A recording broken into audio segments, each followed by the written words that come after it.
മമ്മിക്ക എന്ന് പറയുന്നത് ഞാൻ ഹീറോയെ കപ്പൽ മുതലാളി എന്ന് പറഞ്ഞ പടത്തിന്റെ നിർമ്മാതാവാണ്. മമ്മിക്ക ഒരു വലിയ കോമഡി പ്രസ്ഥാനമാണ്. അദ്ദേഹം നല്ലൊരു കലാസ്നേഹിയാണ്.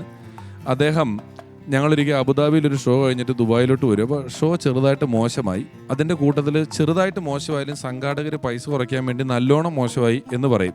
ഒരു ബസ്സിൽ ഞങ്ങളെല്ലാം കൂടെ വരുമ്പം ഷോ കഴിഞ്ഞ് ക്ഷീണിച്ച് ഉറങ്ങുകയാണ്. ഞങ്ങളെല്ലാം കൂടെ ചെറിയ ചിരിയും കളിയൊക്കെ ഉണ്ട് വണ്ടിയിൽ.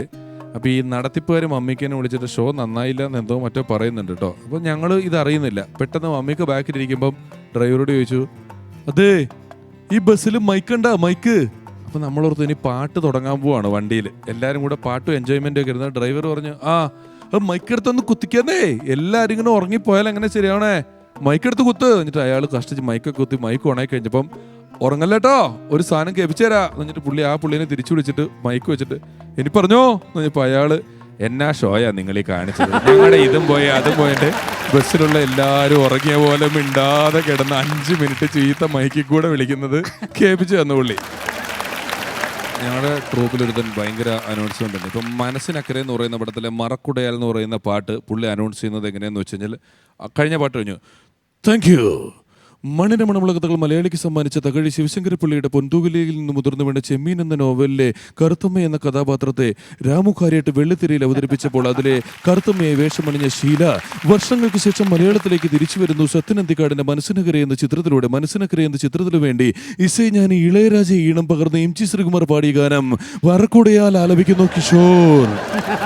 ഇത്രയും ഒരു ആവശ്യമില്ല, ഇത്രയും മിനിമം ഒരു പാട്ടിന് വീതം ഗംഭീരമായിട്ട് അനൗൺസ് ചെയ്യുന്ന ഒരാളാണ്.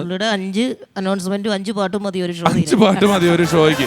അപ്പൊ ചില ഇങ്ങനെ സ്റ്റൈലൈസ്ഡ് ആയിട്ട് ഭയങ്കര രസമാണ്, ഒന്നും മനസ്സിലാവില്ല. അപ്പോൾ വൈക്കത്തിനടുത്തൊരു പ്രോഗ്രാമാണ്, ഫ്രണ്ടിലൊക്കെ ഇങ്ങനെ ഇരിക്കുന്നുണ്ട്. അപ്പോൾ ആദ്യ സാധനം ഗംഗയാർ പിറക്കുന്നു എന്നുള്ള പാട്ടാണ് പാടുന്നത്. അപ്പോൾ പുള്ളി, സുഹൃത്തുക്കളെ, പരിശുദ്ധം പരിഭവനമായി മണ്ഡലകാല മഹോത്സവം ആരംഭിച്ച് അതിമനോഹരമായ ഭക്തിഗാനത്തോടുകൂടി ഗാനമെല്ലാം ആരംഭിക്കുകയാണ്. ആദ്യ ഗാനം ഗംഗയാർ പിറക്കുന്നു എന്ന് പറഞ്ഞു. പെട്ടെന്ന് ഫ്രണ്ടിൽ നിന്ന് ഒരു 40 പേര് എണീറ്റ് അങ്ങ് പോയി. 40 പേര് എണീറ്റ് പോയതും എന്താണെന്നറിയില്ല, എണീറ്റ് ഓടുക ചെയ്തേ. ഉടനെ തന്നെ കമ്മിറ്റിക്കാർ ബാക്കുവരുന്ന് അതിനെ തോന്നിയ വിളിച്ച് പറഞ്ഞു, നിങ്ങൾ അങ്ങനെ പറഞ്ഞല്ലേ ആൾക്കാർ പോയത്? നമുക്കൊന്നും മനസ്സിലാവുന്നില്ല. സംഗതി എന്താണെന്ന് വെച്ച് കഴിഞ്ഞാൽ, ചേർത്തല ഭാഗത്തു നിന്ന് ആൾക്കാർ ഇങ്ങോട്ട് വന്നിട്ടുണ്ട്. ഇവൻ ഗംഗാർ പിറക്കുന്നു എന്ന് പറഞ്ഞ് കേട്ടത്, പുറത്ത് കേട്ടത് ജങ്കാർ പുറപ്പെടുന്നു എന്നാണ്. ജങ്കാറിന് ചേർത്തലയ്ക്ക് പോകേണ്ട ആൾക്കാരാ 40 പേര്. ജങ്കാർ പുറപ്പെടുവാണെങ്കിൽ എനിക്ക് ആനകളെ കേൾക്കാൻ പറ്റൂല്ലോ എന്നും പറഞ്ഞിട്ടുള്ള ഒറ്റ ഓട്ടം. ഞാൻ ഒരു സ്ഥലത്ത് പ്രോഗ്രാമിന് പോയി നിൽക്കുകയാണ്. അപ്പോൾ ഞങ്ങളുടെ പ്രോഗ്രാമിന് മുമ്പ് അവിടുത്തെ കുട്ടികളുടെ ഡാൻസ് ഉണ്ട്, ഒരു 3-4 ഡാൻസ്. അത് കഴിഞ്ഞാൽ ഞങ്ങളുടെ ഷോ തുടങ്ങണം. അത്ര 3-4 ഡാൻസ് അവർ കളിക്കുകയുള്ളൂ. ധർമ്മജനാണെങ്കിൽ എത്തിയിട്ടില്ല. എനിക്ക് ടെൻഷൻ അടിച്ചിട്ട് ഒരു രക്ഷയില്ല. തുടക്കം തൊട്ട് ഇവനുണ്ട് താനും, ഞാനും ഇവനും കൂടെ മുഴുവൻ സ്കിറ്റും. ഇവനാണ് എത്തിയിട്ടുമില്ല. ഞാൻ വിളിച്ചിട്ട് ഇവൻ എടുക്കുന്നതിന് കുറച്ച് കഴിഞ്ഞപ്പം ഇവൻ എടുത്തിട്ട് എന്നോട് പറഞ്ഞു, എൻ്റെ ഫോണിൻ്റെ ബാറ്ററി ഇപ്പോൾ തീരും, നീ ടെൻഷൻ അടിക്കണ്ട, ഞാനൊരു 10 മിനിറ്റ് കൊണ്ട് എത്തും. എനിക്ക് ഈ ഉത്സവ പറമ്പിൻ്റെ സൗണ്ട് കേൾക്കാം, അത്ര അടുത്ത് ഞാൻ എത്തി, ടെൻഷൻ അടിക്കണ്ട എന്ന് പറഞ്ഞിട്ട് വെച്ചു. ഇവൻ ഇതൊക്കെ കള്ളവും പറയാറുണ്ട് ഇടയ്ക്കൊക്കെ. അപ്പം ഞാനിത് ടെൻഷനുണ്ട്, ഇവൻ അടിക്കണ്ടെന്ന് പറഞ്ഞാലും എനിക്ക് ടെൻഷനുണ്ട്. ഫോൺ ഓഫ് ചെയ്ത് ഫോൺ ഓഫായി പോയി.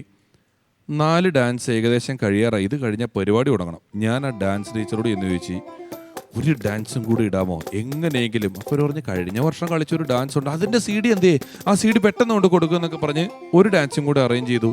ധർമ്മജം വരുന്നില്ല.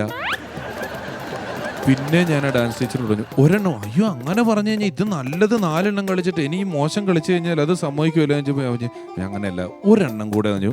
അവർ ഒരെണ്ണം കൂടെ കളിച്ചു. ധർമ്മജൻ എത്തിയിട്ടില്ല. ഞാൻ പിന്നെയും ഡാൻസ് ഇനി ചോദിക്കാനാണ് എൻ്റെ അടുത്തേക്ക് വരരുത് ഞാൻ അതല്ല. ഇപ്പം ഞാനിങ്ങനെ ഒരു പ്രശ്നം അനുഭവിച്ചുകൊണ്ടിരിക്കുക. ഒരു ഡാൻസും കൂടെ കളിക്കാമെന്ന് വെച്ചപ്പോൾ പുള്ളിക്കാരത്തി തന്നെ ഇറങ്ങാൻ തീരുമാനിച്ചു.